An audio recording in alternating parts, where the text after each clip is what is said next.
Humarap man sa maraming hamon nitong mga nakalipas na buwan, mas maraming Pilipino pa rin ang naniniwalang bubuti ang kanilang paumuhay sa susunod na taon batay sa SWS survey. Nakatutok si Ivan Mayrina.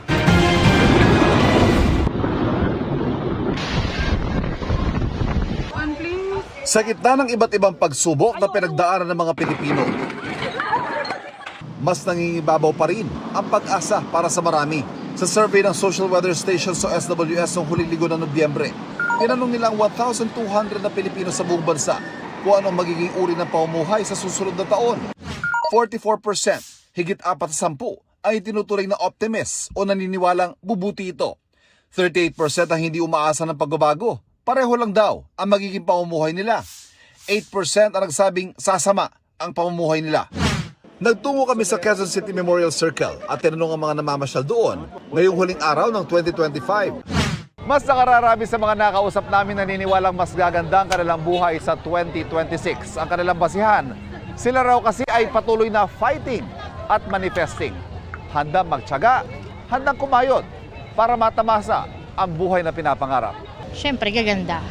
Sabi nga, kung ano may yung mga past natin na hindi magandang nangyari ngayon, so dapat natin baguhin. Dapat maging positive lang. Gaganda siyempre, kailangan magsumika para gumanda ang buhay. Kailangan positive palagi yung iniisip mo. Kasi parang negative ka, hindi ka asset. 36% ang lumabas na net personal optimism sa nasabing survey.